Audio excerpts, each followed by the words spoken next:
Paz do Senhor, meu querido aluno do nosso curso de Apologética 2.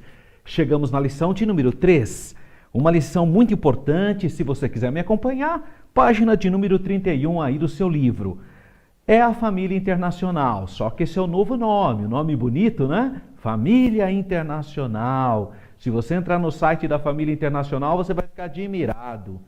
Site bonito, de qualidade. Até parece uma igreja evangélica mesmo, tá? Porque de fato foi isso que aconteceu com esse grupo religioso. Era uma igreja evangélica que se perdeu na sua caminhada e passou por outros momentos. O primeiro momento foi apelidado esse movimento de Meninos de Deus, e depois a Família do Amor, e atualmente ela se revestiu de uma nova roupagem, apelidando-se ou denominando-se de a Família Internacional. Hoje nós vamos fazer uma reflexão sobre esse movimento religioso. E nós vamos então começar lembrando sobre os antigos nomes que eu já até falei, né? Meninos de Deus, Família do Amor e atualmente Família Internacional. Mas é o mesmo movimento. Inclusive, se você tiver alguma dúvida, é só você entrar no site oficial deles e entrar lá na história, que eles vão falar isso mesmo. Claro que eles não vão falar dos seus erros doutrinários, mas que eles vão falar que o fundador é David Berg, ou Papai Berg, né, para eles. Bom, eles são, em sua maioria, jovens, bonitos, né, bem apresentados, né, toda gente aparentemente idealistas, inteligentes, de vários países, e estão sempre com um sorriso na face, né? Essa é uma estratégia desse grupo. É possível encontrá-los nos semáforos das ruas das grandes cidades e distribuindo folhetos com uma excelente qualidade gráfica. Visitam nossas igrejas dizendo pertencer a uma sociedade missionária independente. Então, isso eles fizeram demais. E apresentam então um material infantil, inclusive, com fitas de vídeos. Por exemplo, Kid Vid desse grupo de desenhos animados. Na época tinha esses CDs, A Mágica Celestial. Possivelmente alguém já ouviu falar desses vídeos. O Sótão Encantado, né? Foi muito divulgado, pensando-se que eram, então, materiais ou material cristão. Se achava que era um material produzido por um grupo cristão evangélico. E isso foi disseminado no meio do povo evangélico, muitas vezes. Então, estão aqui algumas capas desses vídeos e que ficou muito conhecido no Brasil. Provavelmente ou possivelmente você saiba desse material porque foi muito divulgado. O Sótão Encantado. Eles têm uma revista muito bem feita também atualmente, chamado Contato. Trabalha os temas mais variados, então dá a impressão que se trata de um material muito neutro, né? Muito interessante, e os temas mais diversos. Então esse é um dos materiais que ainda permanece, eles continuam trabalhando com esse material, é a revista Contato. Mas também tem Amor é Notícia e A Garotada, outros tipos de material gráfico. Eles utilizam pôsteres coloridos sobre o fim do mundo para as classes da escola bíblica dominical, em troca de donativos, pelo menos oferecia antes, né? Não sabemos exatamente, porque esses grupos religiosos, eles mudam as suas estratégias o tempo todo, né? Segundo eles, já distribuíram cerca de 750 milhões de exemplares de suas publicações em 61 idiomas e mais de 922 mil fitas de vídeo e 6 milhões de fitas cassetes em mais de 20 línguas. Entretanto, o que há por trás de todo esse zelo evangelístico? É a pergunta que se faz. Mas essas informações também está presente no próprio site deles. Bom, quem são eles então? E o que creem? Vamos ver a origem disso, né? Essas pessoas fazem parte de um grupo religioso pseudo-cristão chamado a Família Internacional, outrora denominada pela mídia de Meninos de Deus. Isso em 1972, quando foram apelidados de Meninos de Deus. No início de 1978, o grupo Meninos de Deus foi reorganizado e passou a ser conhecido como a Família, ou a Família do Amor.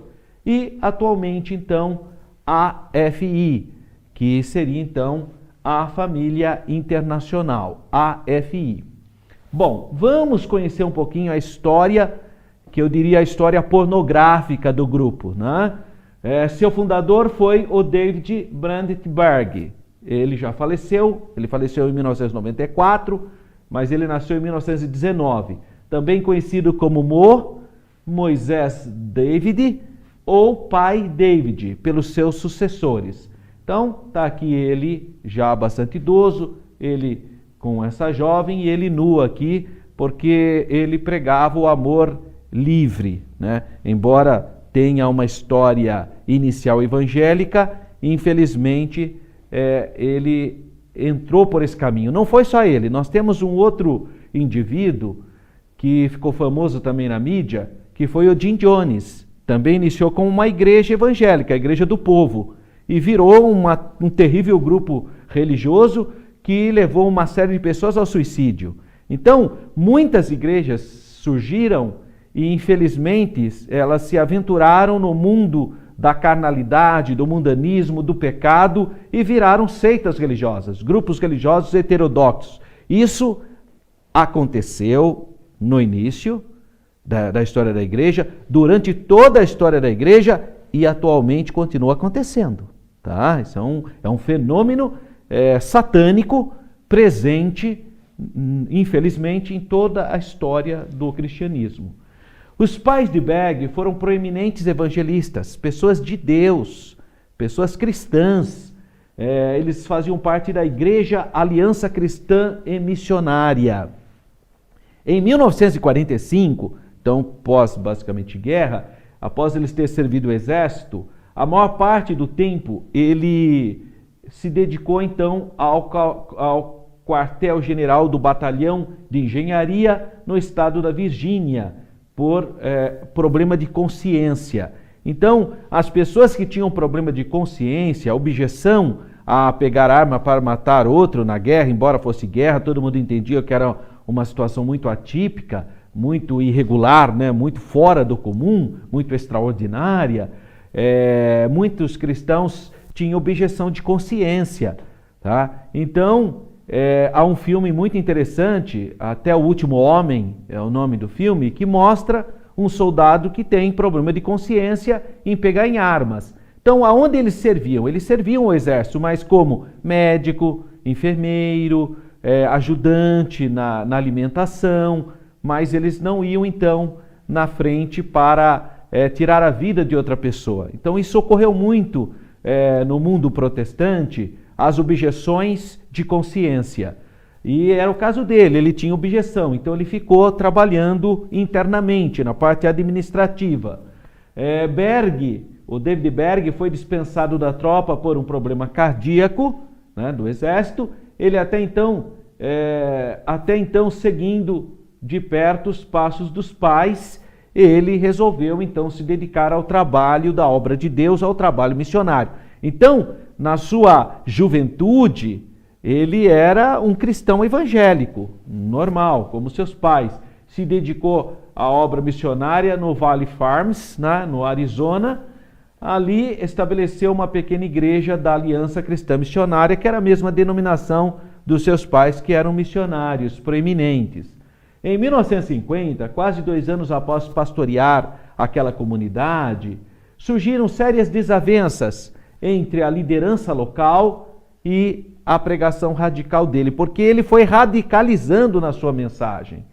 Então, ele que era um evangélico, começou, por exemplo, criticar o denominacionismo, isso muito parecido também com outros. Por exemplo, o próprio Jim Jones também pregava contra o denominacionismo. Mas nós precisamos entender o contexto histórico desse período. Então, na década de 50 até 90, mas aí entra a década de 50, 70, essas décadas, nos Estados Unidos, que é o contexto do David Berg, havia uma discussão enorme sobre a questão da liberalização dos costumes, porque a sociedade norte-americana é extremamente conservadora na década de 50, era uma sociedade discriminatória racialmente. Então havia o apartheid em muitos estados nos Estados Unidos, né? Havia os estados do norte eram mais liberais em relação à questão da mistura racial, ou eu prefiro chamar de étnica, né? Se fala muito de mistura racial, eu acho estranho, porque raça é uma só, raça humana. Existem etnias diferentes, né? Então havia um conflito étnico muito grande nos Estados Unidos, né? Uma opressão aos negros norte-americanos. Os negros norte-americanos sofriam uma discriminação terrível e estatal, né? Em muitos locais o Estado proibia esse tipo de interação entre as etnias, branca e negra. E também havia um questionamento das igrejas já organizadas, porque muitas igrejas também defendiam o apartheid. Muitas igrejas, por exemplo, do Mississippi e de outros estados norte-americanos, ensinavam que o problema do negro estava associado à maldição de Noé, quando ocorreu quando Noé se embebedou e ficou completamente vulnerável, ele tirou a roupa, né? Ele se despiu. E os irmãos dele, Sem e Jafé, tiveram temor e cobriram o pai. Mas o Ham, né, que é o cão, na nossa tradução, ele zombou, né? Ele riu do pai. Isso foi uma coisa horrorosa. Quando Noé voltou às suas faculdades normais, né, naturais, sem a embriaguez, ele proferiu algumas palavras de bênção para Sem e para Jafé, e para Cão, ele amaldiçoou os filhos de Cão, como que eles fossem servos de servos. Como os camitas povoaram a África e a Ásia e o Extremo Oriente, e como os jafetistas, que são os europeus, tiveram a oportunidade de fazer, no momento da exploração comercial e marítima, a expansão, como eles foram nações dominantes, e como os semitas são os judeus e árabes que se dedicam muito à religiosidade, eles interpretaram que era uma determinação divina que os negros fossem escravos.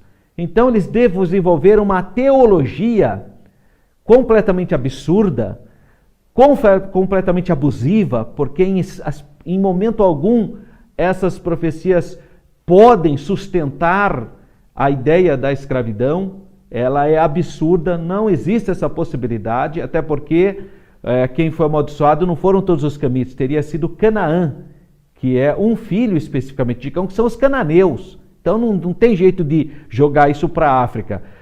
Mas essa era a teologia da época. A teologia daqueles estados diziam que os negros então eram inferiores, que eles poderiam ser escravizados.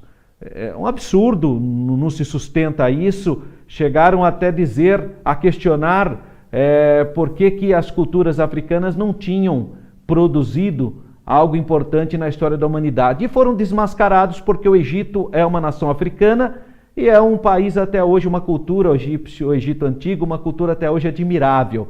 Então, na verdade, os faraós negros, né, ou seja, os faraós do Egito, da África, foi o primeiro império mundial. Então cai por terra toda essa bobagem de achar que os povos descendentes de Canaã, ou melhor, de Cão, seriam inferiores. Isso não há nenhuma possibilidade. Houve também grandes impérios na Núbia, no Sudão, nos próprios estados africanos, grandes estados africanos. Também na Ásia tem a própria China, que é descendente de Cão, o próprio Japão hoje, que são descendentes também de camitas, de acordo com a tradição bíblica, e são potências. Então não tem o menor sentido esses argumentos utilizados pelas igrejas brancas contra ou a favorável à chamada discriminação racial ou étnica, como eu prefiro usar, e a favor da escravidão. Então, o David Berg se voltou contra isso. Ele viu que tinha igrejas autoritárias, igrejas que defendiam o racismo.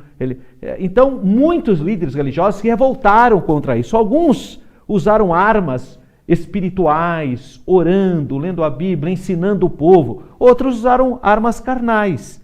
Então, há uma revolta de muitos líderes em suas antigas denominações. Eu diria que, para aquele momento, a gente até compreende que ele foi olhado como um grande inimigo por alguns, mas um grande líder por outros. Então, ele acabou tendo o quê? Uma série de desavenças com os líderes locais em relação a essas posturas tradicionais da igreja da década de 1950 nos Estados Unidos, que era uma postura extremamente conservadora e extremamente separatista, no sentido de não agregação de todos os povos. Amargurado, passou a desprezar as denominações, optando pela vida em comunidades. Então, o experiencialismo dele, e é isso que tem sido um problema na construção de grupos religiosos, são os experiencialismos de indivíduos que faz com que ele crie uma doutrina e acha que foi inspirado por Deus. Isso tem acontecido na história da humanidade. Pessoas que têm tido experiências com o sobrenatural, ou com as suas ideias, ou com o seu próprio ego que vive em conflitos e traumas, e aí acha que tem uma epifania e cria um novo grupo religioso. Até hoje tem gente assim. Isso tem sido uma realidade antropológica. Então ele foi viver em comunidades. Impulsionado por sua primeira revelação, aí começa o problema, que teve, segundo ele, no seu ministério em 1964, aproveitando-se da proeminência dos seus pais, que os pais dele de fato eram pessoas respeitáveis, ele ingressou na televisão e no rádio com o programa Igreja no Lar, trabalhando com o evangelista Fred Jordan, que também era um eminente pastor evangélico da época. Eles fundaram juntos uma coisa muito importante nos Estados Unidos naquele momento, que foram as clínicas da alma, porque já havia muita gente que estava naquele período, então da década de 70 para frente, quando espalha nos Estados Unidos as drogas, né? E logo mais virá a revolução hippie, então é um movimento de mudanças no mundo, né? E logo depois vem as guerras com o Vietnã e aquelas coisas. Então, da década de 60, 70 e até o final de 80, é um período de revoluções, de mudanças, de paradigmas. Então, era um mundo perturbado. Lembrando também que é um mundo dividido entre o mundo capitalista e o mundo socialista, a Guerra Fria. E aí que eu peço para você, como aluno, ficar atento, porque todas essas questões ideológicas, esses conflitos, vão reverberar sobre as crenças dos grupos religiosos. Então não se iluda. Tem gente que pensa que uma ideologia política não influencia na religiosidade, e influencia. Eu vou te dar um exemplo brasileiro de influência política na nossa religiosidade. Você sabia que muitas igrejas evangélicas pentecostais proibiram o uso da barba? Era proibido usar barba, como se fosse pecado. Mas por quê? Porque no período militar, no governo militar no Brasil, os militares associaram o uso da barba às pessoas de esquerda. O Lenin tinha barbichinha, o Fidel Castro, que tinha aquela barbona, o Che Guevara, que tinha aquela barbinha. Então os movimentos de esquerda, os líderes de esquerda, inclusive usavam barba exatamente para se associar a essa esquerda. Então os militares associaram quem usava barba ao inimigo, ao comunismo, né? E a igreja começou a associar também quem usava barba ao pecado, porque também é comunista, é tudo. Então ficou. Então veja a influência de um uso, que é a barba, como algo ideológico que virou doutrina para algumas igrejas. Então, tem gente que nem sabia o porquê que não podia usar barba, já que a Bíblia fala da barba de Arão, a barba é uma coisa bíblica, está na Bíblia, mas virou algo extremamente imundo, sujo, porque estava associado a uma ideologia de esquerda. Como nós tivemos um período grande de militarismo no Brasil, de extrema direita, um pensamento ideológico se cristalizou como pensamento religioso. E, inclusive, acabou o regime militar, aí não tinha mais como defender a questão da barba, aí se levantou uma nova tese, extremamente falaciosa, mas se levantou. Não, nós somos contra a barba, porque José no Egito, quando foi chamado pelo faraó, a primeira coisa que ele fez, o que a Bíblia diz? Fez a barba. Isso é falta de conhecimento histórico, né? Os egípcios não faziam a barba. Os egípcios tiravam todo o pelo do corpo. Raspava a cabeça, tirava a barba, todo o pelo do corpo, os egípcios tiravam tudo. E colocavam uma peruca e pintavam os olhos. Só que isso ninguém fala, porque eles também são contra a peruca e pintura de olho, né? Mas José ficou irreconhecível pelos seus irmãos, porque ele tirou todo o pelo do corpo, pintou os olhos e pôs uma peruca. Então, por isso que ele não é conhecido, porque ele se transformou num egípcio, o primeiro-ministro do Egito.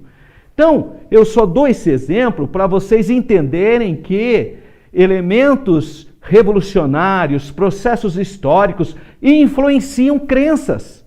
E é o caso aqui da família. O David Berg é uma das pessoas que vai pegar carona nas revoluções dos jovens, no liberalismo sexual, né, no liberalismo dos usos e costumes e contra o denominacionismo.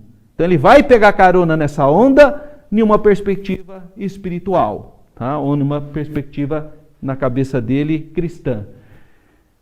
E muitos jovens que tinham se envolvido com drogas, eles vão fazer então os seus trabalhos chamados Clínicas da Alma, primeiro no estado do Texas, depois da Flórida. No final de 68, Berg e sua esposa Jane, com os 4 filhos, foram convidados por sua mãe para ajudá-lo na evangelização, lembrando que os pais dele eram missionários, né?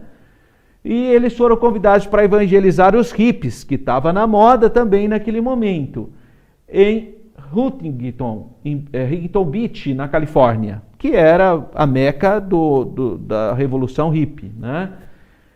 Considerado então naquela época a capital do surf, e eles foram.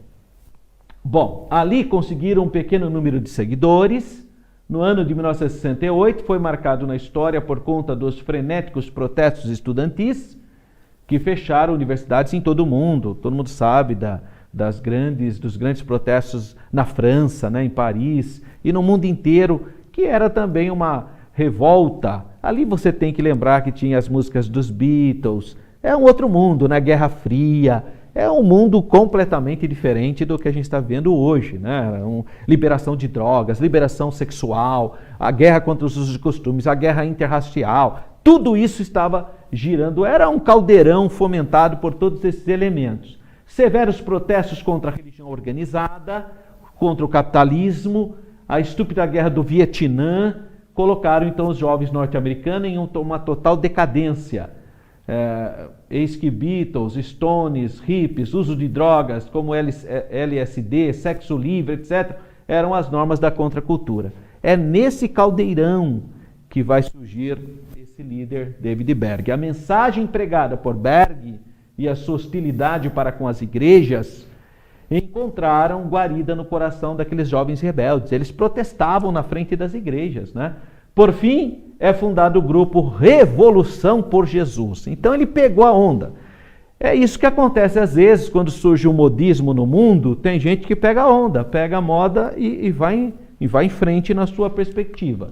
Em 1969, crendo que um grande terremoto, como prenúncio do julgamento divino, arrasaria o estado da Califórnia, lembrando que o estado da Califórnia está sobre a fenda lá de San Andreas, né, que é a fenda das placas tectônicas. Então, claro que ali vai ocorrer grandes terremotos, como aconteceu em São Francisco e em outras cidades. Então, ali se sabe que há, de fato, placas tectônicas que em algum momento entrarão em colapso e haverá terríveis terremotos como já aconteceram, né? Então também não é nada de excepcional isso. E ele dizia então que o julgamento divino ocorreria, arrasaria o estado da Califórnia e submergiria no Oceano Pacífico. Berg e seus revolucionários de Jesus, pessoas, mudaram-se então para Tucson, no Arizona, onde colocaram em prática seu ódio, atrapalhando os cultos das igrejas cristãs. Mas não foi só ele. Então tem outros, o Madison, por exemplo, que é o que assassinou a atriz Sharon Tate, ele com o grupo dele de doido. É a mesma ideia, é a ideia de revolucionários que vão se formar comunidades livres, em fazendas distantes, e vão manipular essas pessoas. Então você vê que está nesse momento, surge vários pseudos líderes, aproveitando dessa agitação que ocorre naquele momento, naquela época. Por derradeiro, as autoridades do estado acabaram expulsando, porque eles deram tanto problema lá. O grupo ficou fazendo várias excursões entre o Canadá e os Estados Unidos, né, na fronteira norte. Foi nessa época que adotaram o nome de Meninos de Deus. Berg tinha 49 anos, enquanto estava em Tucson, passou a ter um romance adúltero com a sua secretária Maria, de 23 anos. E aí já começou tudo errado, né? Já estava tudo errado, né? E agora começou a ter práticas extremamente ilícitas. Naquela ocasião, ele escreveu seu primeiro trabalho tido como Revelação de Deus, onde rejeita a sua esposa Jane em favor da Maria. Em 1970, o evangelista Fred Jordan ofereceu suas fazendas da Clínica da Alma, no Texas, na Califórnia, para o grupo e ele aceitou. O movimento cresceu de 150 para 500 adeptos, porque era tudo jovens que ficavam só discutindo coisas e vivendo uma vida de comunidade. Resultado dessas participações também no programa de televisão do Jordan, que o Jordan tinha o programa de televisão. Porém, não demorou muito para que o Berg e o Jordan entrassem em conflito. Óbvio. Jordan expulsou os meninos de Deus de sua propriedade. Berg dividiu seus seguidores em pequenos grupos de 12 pessoas e dispersou em todos os Estados Unidos esse novo modelo. Então, esse negócio de G12 já tinha, né? Bom, naquela época, Berg predisse o julgamento de Deus contra os Estados Unidos, como se fosse um profeta do Antigo Testamento. Centenas de seus seguidores fugiram para a Europa, porque achavam que os Estados Unidos seria destruído, para a Ásia. Agora, claro, nós estamos lembrando que aqui está havendo também a crise dos mísseis, né? Quando a União Soviética ameaçou instalar mísseis nucleares na ilha de Cuba, e quase que de fato os Estados Unidos e a União Soviética chegaram à Terceira Guerra Mundial. Foi por uma questão assim, realmente por um milagre que não chegou às vias de fato, mas muito próximo. Então é um momento de grande insegurança mundial. Centenas de seus seguidores fugiram para a Europa e para a Ásia e iniciaram então novas colônias, né? Berg estabeleceu seu escritório central e internacional na capital da Inglaterra, em Londres. Bom, então vamos agora verificar a primeira fase desse movimento, que é de 1968 até 1977, quando eles foram denominados pela imprensa como os Meninos de Deus. Antes mesmo de completar sua primeira década de existência, deixou de existir como instituição para sair da mira das autoridades, porque as autoridades começaram a perceber que haviam abusos entre essas comunidades, né? Muitas denúncias de abuso econômico, desvio de verba, práticas sexuais ilegais. Então, muitas denúncias. Então, para ele se ver livre disso, ele acabou com a instituição e criou uma nova. Em 1974, David Berg instituiu a prostituição evangelística. Como é que funcionava isso? Ele conseguiu convencer as mulheres do seu grupo a saírem com homens para trazê-los para a seita. Então, isso ficou apelidado de prostituição evangelística.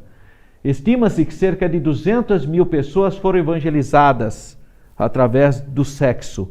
Então, uma mulher muito bem arrumada, membro da seita, aproximava de um homem, às vezes principalmente de estudantes, né?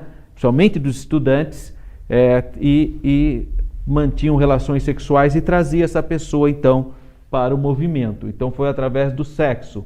Aproximadamente 100 mil converteram-se aos meninos de Deus através dessa chamada evangelismo sexual ou evangelismo de prostituição ou prostituição evangelística. Então, uma coisa horrorosa, completamente abominável diante de Deus e da sociedade. Mas ele fez isso, ele dizia que os fins justificam os meios. Para ganhar a pessoa para Jesus, a mulher podia se prostituir para ganhar almas para Jesus. Olha a mentalidade, se é uma coisa completamente profana, né? Então, aqui a gente coloca aqui um dos materiais deles, né? A segunda fase, de 1978 a 1981, o movimento se expande para fora dos Estados Unidos. Foram para as ruas, de porta em porta, oferecendo literaturas, ensinamentos bíblicos e sexo, com a demonstração do amor de Deus. Então, para eles, a prática sexual não tinha a mesma percepção que nós temos, era apenas uma expressão do amor de Deus, a sexualidade. Quem mais sofriam eram as mulheres, pois David Berg dizia que elas estavam cheias do amor de Deus e precisavam distribuí-los. Então, a foto de mulheres jovens que faziam então o trabalho de prostituição, partindo do princípio de que aquilo era uma forma de levar as pessoas ao evangelho através do amor de Deus, o amor eros, não é? Para o grupo arrecadar fundos, elas eram instruídas a sair da comunidade e entregar esse amor aos homens fazendo sexo. E esses materiais aqui, que eu coloquei, são materiais da seita da época, tá? Que você pode encontrar também pesquisando na internet. Mas o mais famoso que ficou conhecido esse movimento era o flirt fish, que é a isca-peixe, né? Que é através do sexo, então, que você pescaria os pecadores. Olha a psicopatia desse indivíduo, é uma coisa de psicopata. Isso aqui já não tem mais nada a ver com religião. E aí que a gente fica assustada com o Estado. Por que o Estado não interviu em casos absurdos desse, né? Porque o Estado ele é constituído também para proteger os vulneráveis. Então, um estudante, ainda que é novo, não sabe, chega uma moça toda bem arrumada, se oferecendo para ele e tendo um relacionamento sexual para levá-lo para uma comunidade e doutriná-lo em uma religiosidade. E o Estado ficar inerte, não mexer, isso é meio assustador, né? O Estado precisa ser mais esperto, né? Precisa tomar uma atitude mais rápida para não permitir também que os vulneráveis sejam... Porque qual é a função do Estado? Proteger os vulneráveis, né? Então, o método de evangelização através do sexo, que era a pesca com flerte. Isso aqui é uma revista deles, é a cópia de uma revista deles, tá? Não pensa que é invenção nossa, não. Isso é uma... Então hoje você entra lá no site da Família Internacional, é a coisa mais linda, aqueles jovens, tudo cantando, tudo... Mas olha a história deles onde está aqui. Isso aí tudo tem a sua pedra angular. Quem visse algum problema nessas práticas de amor livre era impuro.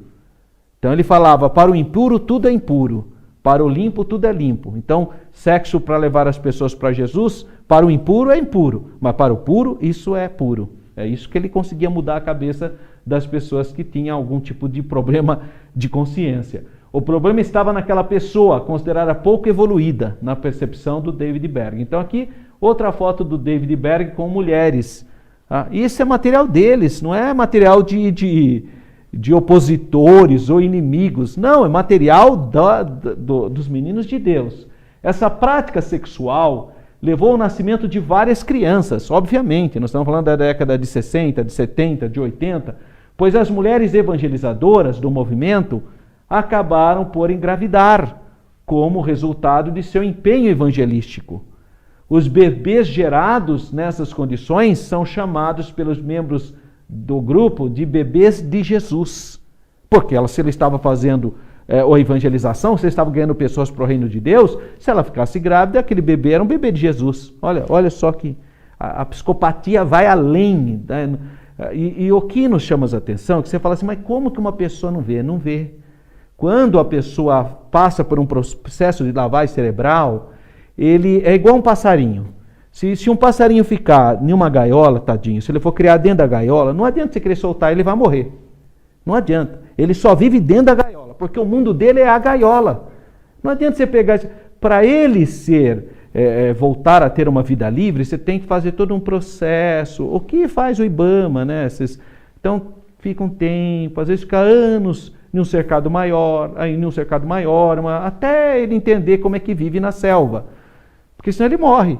Então, assim é o adepto de seita. Ele só conhece aquele mundo. Não adianta, você pode falar o que você quiser, ele não vai sair da gaiola, porque ele gosta da gaiola. É o ambiente que ele está seguro, com todo tipo de lesão que ele está sofrendo, de abuso que ele está sofrendo, mas ele gosta da gaiola. É um fenômeno isso do ser humano.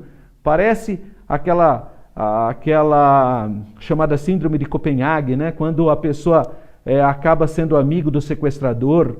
Então são coisas assim, infelizmente, as seitas conseguem dar essa condição para o indivíduo que não adianta, você pode falar o que você quiser, que a pessoa não deixa daquele ensinamento. É uma coisa assustadora, como que esses grupos conseguem efetivamente fazer com que o indivíduo passe por experiencialismos, por doutrinação, por lavagem cerebral, de tal maneira que a própria pessoa lesada, abusada, não quer sair do grupo.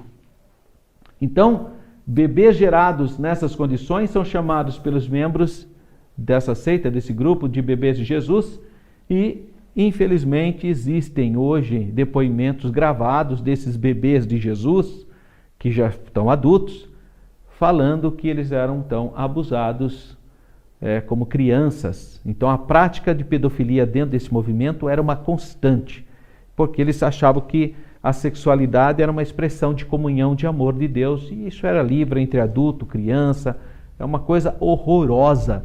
Infelizmente isso aconteceu e às vezes acontece ainda por aí. A terceira fase, 1982 a 1994. 1982 a 1994. Devido às pressões em diversos países, claro, porque aí os estados, os países recebendo denúncias, nossa, aí é uma coisa horrorosa, precisa dar um basta nisso, né?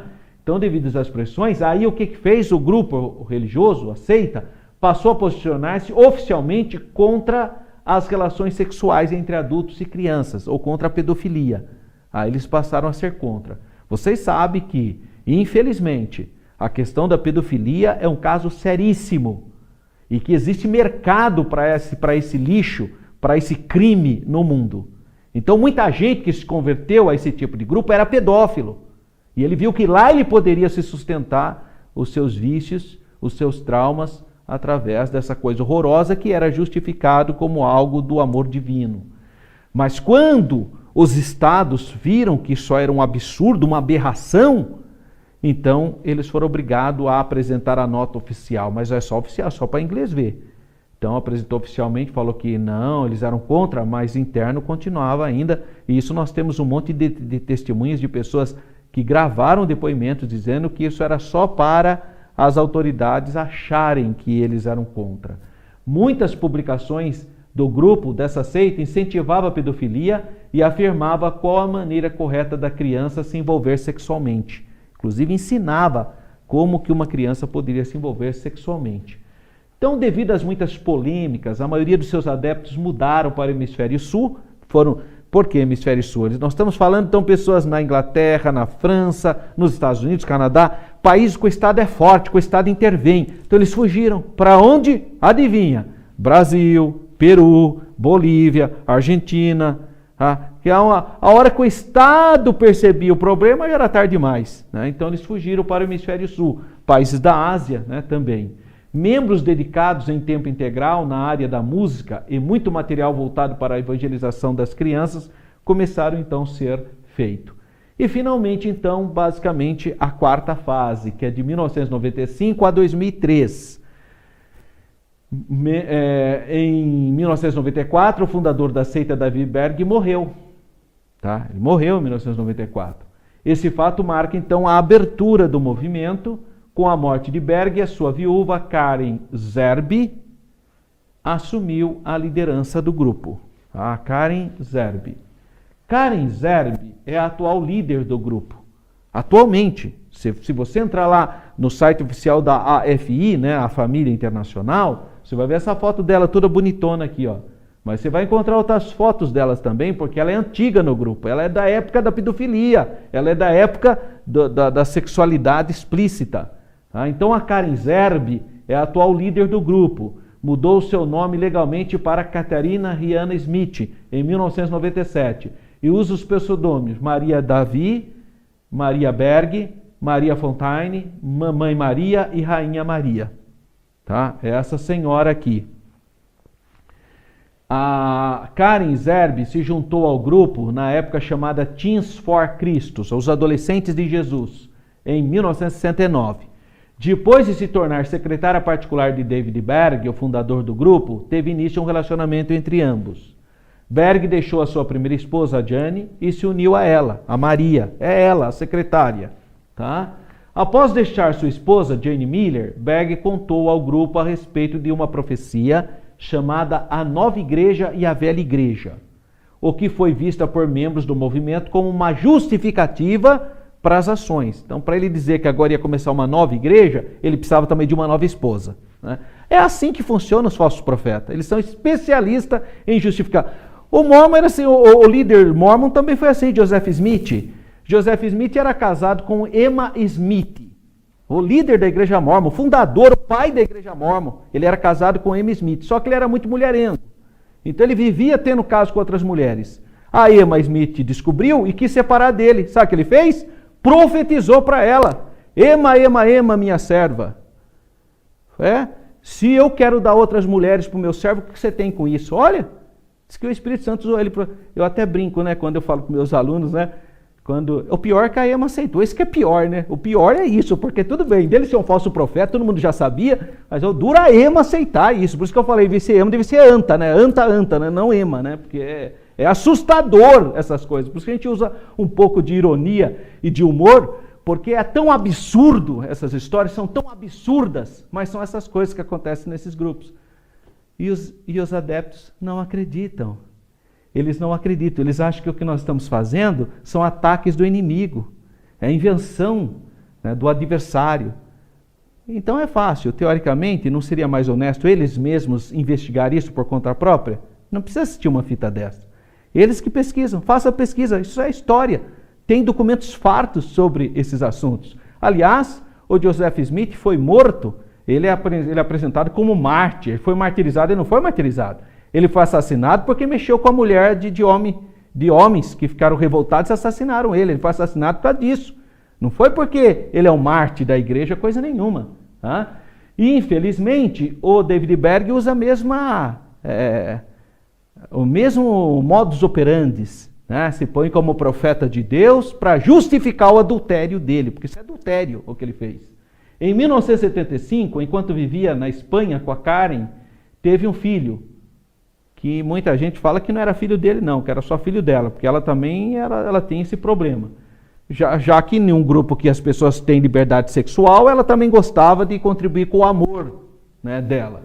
Então acabou tendo um filho chamado Rick Rodrigues, conhecido pela família internacional como Davidito. Isso tem documentário sobre a morte do Davidito, do Rick, porque o Rick era tido como sendo a encarnação de Deus na Terra. Né? Todo mundo reverenciava o Davidito. Né?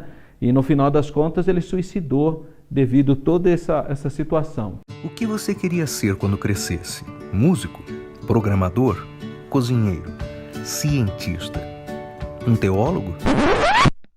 Na verdade, você é teólogo e não sabe. Neste livro de autoria do pastor Gunnar Berg, você vai perder o medo da teologia, vai perder o medo de estudar a Bíblia sozinho e vai descobrir como é fácil conhecer verdadeiramente a Deus a partir de sua palavra. É hora de descobrir como se forma uma doutrina bíblica e aprender quais as necessidades devocionais de um teólogo. Afinal, você é teólogo, só não sabe ainda.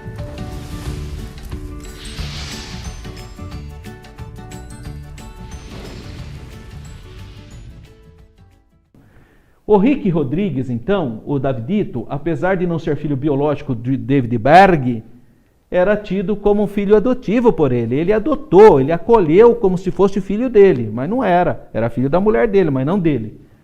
A infância de Rick foi registrada em um livro chamado A História de Davidito, com o propósito de ter um exemplo para outros membros do grupo criarem os seus filhos. Então está aqui o David Berg com o Davidito e ele aqui já na sua juventude.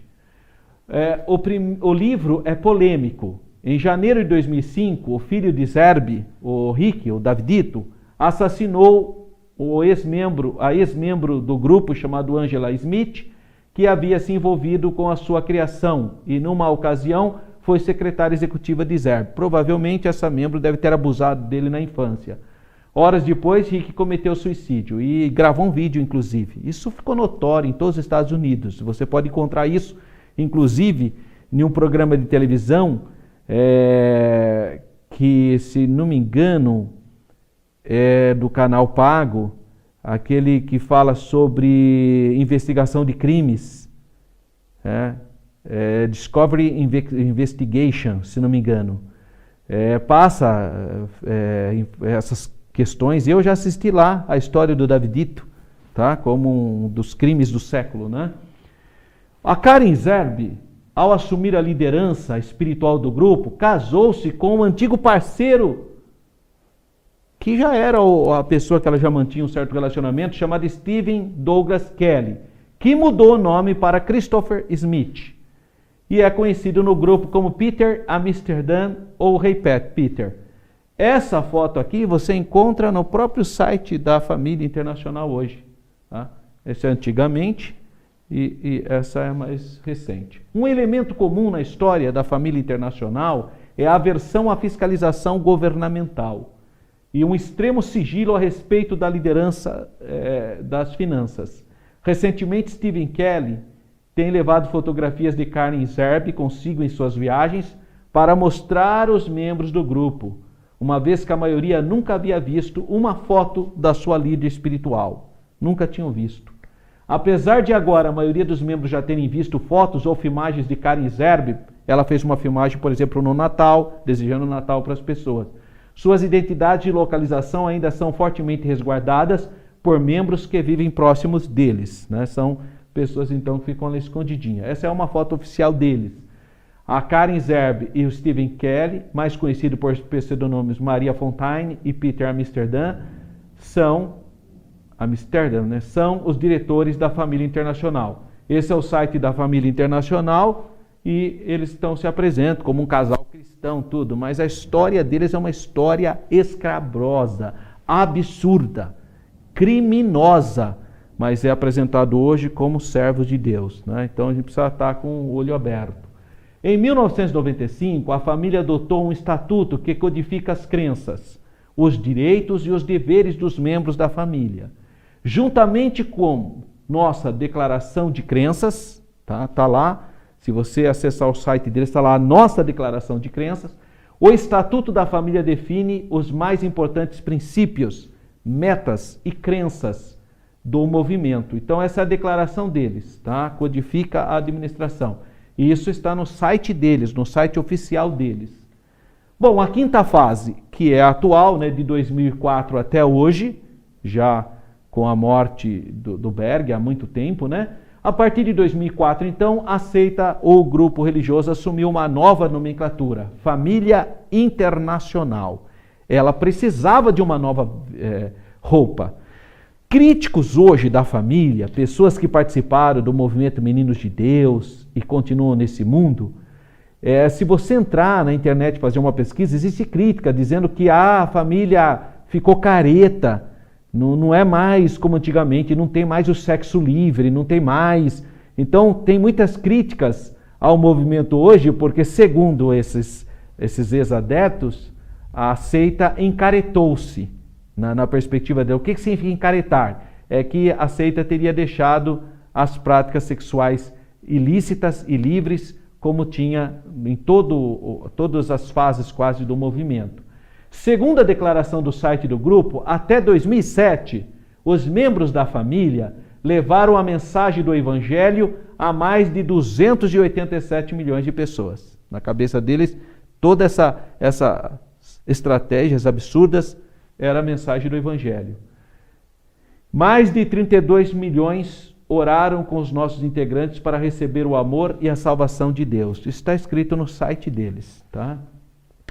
Nos primeiros 40 anos de sua história, a família distribuiu mais de 1,1 bilhão de exemplares de literatura que eles apelidaram de evangélica. Mas não é. 40 anos? Tira 40 anos de 2020. Você está em 1980. Então, é todo um período que abrange ainda os resquícios daquela estratégia maligna.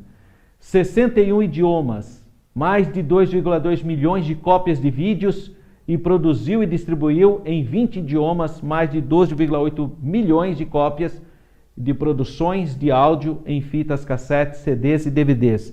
Isso é uma informação que está no site desse grupo. E a crença deles? Bom, só a história deles é um desastre. A história deles é uma abominação, a história. Não tem uma menor condição de aceitar a historicidade do grupo, que o processo histórico de David Berg até hoje é execrável, absurdo. Agora vamos ver as crenças que eles apresentam hoje. Sobre o que crê a família internacional, eles declaram: temos, entretanto, algumas doutrinas consideradas não convencionais. Isso é declaração deles. As quais, como acontece com as crenças tradicionais que abraçamos, baseiam-se no princípio da lei do amor ensinada por Jesus. Então é uma declaração deles isso aí. Mateus, eles citam Mateus 22, 37, 40, que não tem nada a ver com a erotização, esse é o amor ágape, né? Amarás o Senhor teu Deus e amarás o teu próximo como a ti mesmo, mandamentos dos quais depende toda a lei e os profetas. Só que eles usaram isso como se fosse o eros, a erotização. A nossa fé nesse preceito e a maneira como o aplicamos à nossa conduta e atividades é um fator distintivo em nossas vidas. É claro que ela está falando hoje, não considerando a história dela. Porque se você considerar a história, você vai ver que é muito distintivo mesmo, porque era a erotização das pessoas. Né? Bom, ainda no site A Família, que é o site oficial da Família Internacional, nas nossas crenças está escrito: acreditamos que Deus seja um Deus vivo, que se comunica com o seu povo, ele transmite sua mensagem por meio de contínuas revelações, profecias, palavras de orientação e conselho espiritual. Esse é um dos motivos porque o David Berg, então, inventava a doutrina uma atrás da outra. Né? David Berg era considerado profeta. Ele escrevia cartas. Muito da doutrina seguida pelos adeptos da família, ou os meninos de Deus, ou a família do amor, era com base nos escritos das cartas do David Berg, por meio das quais ele doutrinava os seus seguidores com os ensinos distorcidos, tanto teologicamente como moralmente. Ele distorcia tudo. Ele pegava versículos que falavam do amor de Deus e transformava aquilo em sexo, como erotização. Ele ensinava o ocultismo, a reencarnação e a permissividade sexual, coisas que o David Berg ensinou, além de dizer que era o único profeta dos últimos tempos, que os meninos de Deus formavam a igreja remanescente dos últimos dias, e de incentivar o uso da blasfêmia, da vulgaridade, da profanação e da pornografia para alcançar novos adeptos.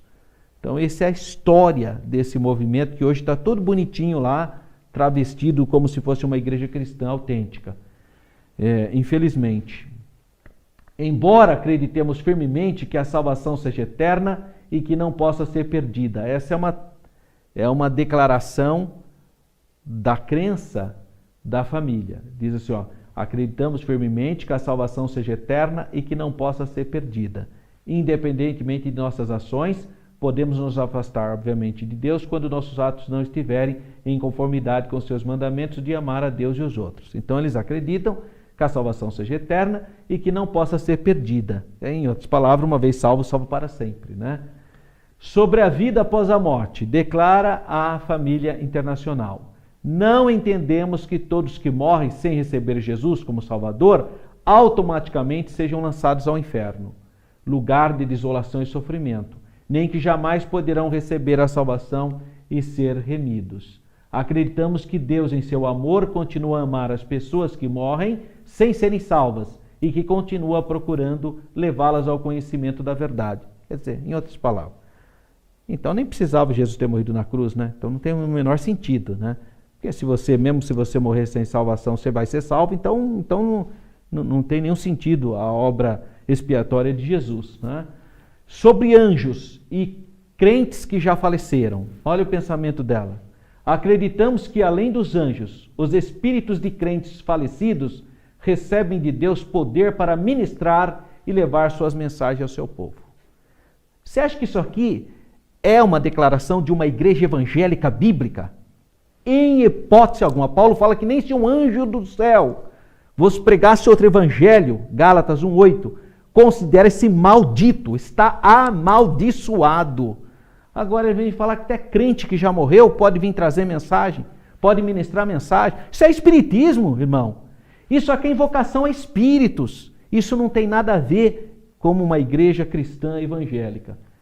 Encontramos evidência disso nas Escrituras, como na passagem que os espíritos dos profetas que já haviam deixado esta vida, Moisés e Elias, apareceram para confirmar isso. Então, esse é o texto que eles citam. Para provar que crente fiel que já morreu pode vir trazer mensagens, citam que Moisés e Elias vieram trazer a mensagem para eles. Em primeiro lugar, eles não vieram trazer mensagem nenhuma. Segundo lugar, Moisés estava ali simbolizando que a lei e Elias, os profetas, ambos estavam em comunhão com a mensagem messiânica. Então, Moisés e Elias estão ali, aparecem ali apenas como elementos confirmadores da mensagem de Jesus. Tanto a lei, Moisés representando a lei, como Elias representando os profetas. Eles não apresentaram mensagem nova, não tinha nenhuma outra mensagem. Então, eles pegam assuntos fora do contexto para justificar a sua doutrina. Paulo chamou os crentes falecidos de uma grande nuvem de testemunhas. Isso é uma invenção. Paulo não está falando dos crentes falecidos, quando ele está falando que nós que estamos rodeados por tão grande nuvem de testemunha, quem que falou que eram crentes falecidos? Isso está na declaração da família, na crença da família. Eles acham que esse versículo que diz que nós, aliás, até comete um equívoco aqui, né? Porque quem falou que foi Paulo que falou? A carta aos Hebreus, não se sabe se foi Paulo que escreveu. E aí ele já fala, Paulo chamou os crentes falecidos de uma grande nuvem de testemunha que assiste as pessoas na terra. Hebreus 12:1. Para começar, ninguém sabe se Paulo que é o escritor dos Hebreus. É possível? É possível. Eu posso até achar, mas não pode afirmar categoricamente. Segundo, a declaração lá que fala, nós, porém, nós também, que somos rodeados por uma tão grande número de testemunhas, não está falando de crente que já morreu. Está falando das testemunhas, de um modo geral, e eles interpretaram, então isso é tirar, descontextualizar a Bíblia. Na verdade, a Bíblia, a regra de ouro da hermenêutica Bíblia, a Bíblia interpreta a Bíblia. Não tem essa da pessoa achar que é de particular interpretação, não. A Bíblia não é de particular interpretação. Sobre a sexualidade, agora eles estão declarando sobre a sexualidade. Acreditamos que o relacionamento heterossexual, praticado conforme Deus ordenou e orientou, ou seja, por adultos que optem livremente por isso, seja puro, uma maravilha natural da criação de Deus e permitido pelas Escrituras. Então, hoje eles fazem essa declaração, né? Mas para uma seita que tem esse currículo aí que nós vimos historicamente, desconfie dessas declarações, né? E outras crenças eróticas e exóticas. 20 pensamentos fundamentais parafraseados da família internacional. O pensamento apenas, tá? Está parafraseado aqui. Deus ama sexo, porque sexo é amor. Esse era o pensamento dos meninos de Deus, que é, então, o alicerce do que essa denominação, esse grupo religioso, a família, é hoje. 2. Satanás odeia sexo, porque sexo é lindo. 3. Incesto é ok, porque não há lugar melhor para um jovem aprender sobre isso do que com a própria mãe. São coisas abomináveis. Crianças de 11 anos já podem engravidar, então por que não poderiam fazer sexo? Se ela já tem o útero pronto para engravidar, por que não pode fazer sexo? Esse é o raciocínio dele. Quer dizer, uma premissa completamente falsa. Ter relações sexuais com seu avô é incrível, porque ele era conhecido o avô, né, o pai Berg. Todo mundo é casado com todo mundo. As crianças devem receber educação pelo menos até a 8ª série, fornecida pelos pais. Se a criança quiser continuar os estudos, depende de os pais dizerem se isso está em conformidade com o seu lar. Fotos de membros da congregação nus dão ótimos marcadores da página para a Bíblia. O que é isso? E veja, esse é o pensamento dos meninos de Deus. Tudo bem mentir para não crentes, com o fim de proteger o trabalho de Deus. Homens não devem ser gays, mas mulheres, gatas, são sempre lésbicas. Olha que loucura. Masturbação e fazer sexo com Masturbação é fazer sexo com Jesus. Quando um homem está fazendo sexo com Jesus, ele não é mais um homem, e sim a esposa de Jesus. Logo não é mais sexo entre homens. Então tudo bem. É psicopatia, estou falando, não tem o menor sentido. Quando você está fazendo sexo com Jesus, ele gosta de ouvi-lo. Vários panfletos foram criados contendo sugestões de palavras de amor para se sussurrar e deixar Jesus excitado, incluindo: me abraça, eu te amo, venha me preencher, eu quero você dentro de mim, me dê sua semente, você me excita, Jesus, eu quero sentir o seu amor, também quero te excitar. Jesus, você é o amante dos amantes. Eu quero te sentir, Jesus, te ver, sentir teu gosto, te tocar, fazer sexo com você. Essas são as aberrações que você encontra no material da literatura dos meninos de Deus.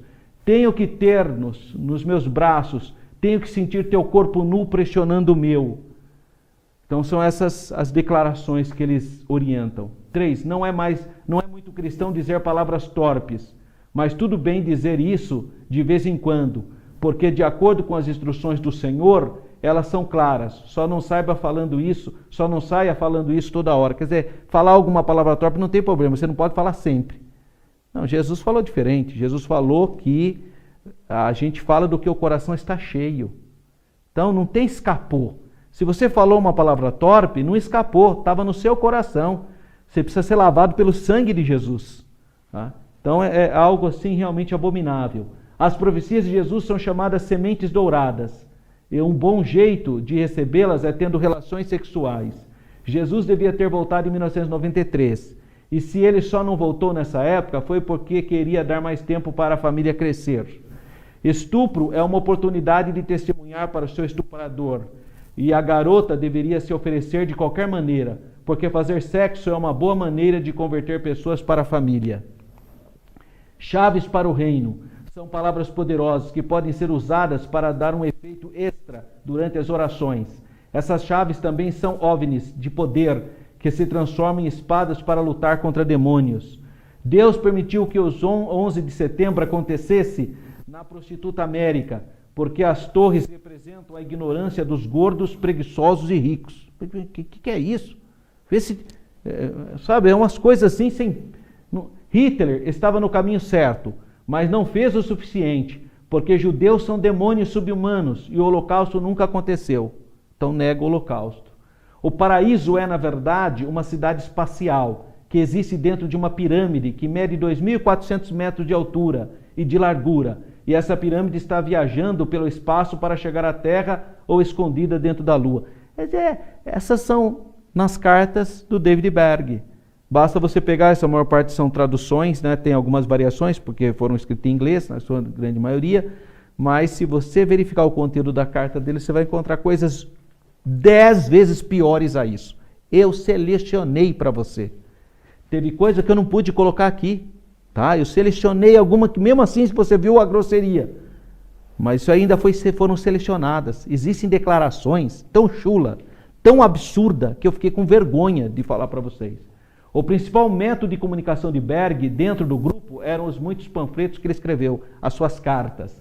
Ele publicou mais de 3.000 textos e o grande problema das seitas está exatamente no que elas deixaram escritas. É por aí que você pega esses grupos, porque eles deixaram por escrito, né? Ele publicou mais de 3.000 textos, alguns classificados como AD, apenas para discípulos, ADA, apenas para discípulos e amigos, e outros para PG, público geral. Essas que eu passei para vocês era apenas para discípulos, tá? Alguns escritos precisam ser mantidos longe dos olhos do mundo, afirmavam seus líderes, para proteger a família da ira dos não crentes, que poderiam não entender seus ensinamentos. Para Deus, não há proibições sexuais de nenhum tipo, mas parece que ele odeia a sodomia. Mesmo assim, pode haver exceções, desde que sejam pelo amor. É esse tipo de declaração que eles querem proteger. Ele falava, a única lei de Deus é o amor. E isso é perigoso, porque o sistema odeia o amor. E as leis deles são voltadas contra as atividades sexuais de todos os tipos, particularmente se tiverem algo a ver com crianças. Paralelamente a esses textos, o grupo produziu ilustrações para promover suas crenças, cartazes que manifestavam o tom de sua filosofia mais claramente que qualquer profecia ou pregação. Então, aqui existem 2 cartazes para você ter uma ideia, né? Os desenhozinhos de propaganda política e religiosa, visando as massas ignorantes, até profecias sobre o que o futuro aguardava. E, o mais assustador, visualizações no estilo quadrinhos de como um verdadeiro crente deveria viver. Então, eles trabalham, tem muito material. Quem quiser se aprofundar nesse absurdo, tem muito material. Por mais absurdo que sejam os seus ensinos, imagens, por mais absurdos que sejam, por trás desse discurso velado se esconde algo sinistro e controlador. Coisa difícil de entender para quem não está dentro de um culto. É aqui que eu disse.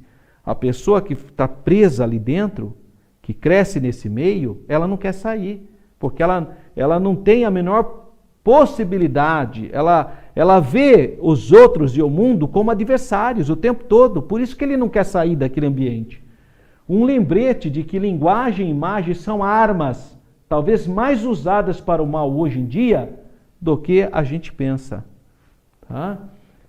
E a família internacional ainda existe. Então, de meninos de Deus, de família do amor, hoje aparece com carinha bonitinha nova no site A Família. Eles têm um site que apresenta o grupo como pessoas envolvidas numa missão de amor e de fé, mas independentemente desse status atual, seus fundamentos continuam sendo bizarros e sombrios. E eu coloco aqui as fotos que você encontra no site deles, olha, as pessoas sorrindo, ó, tudo alegre, cantando, tá vendo?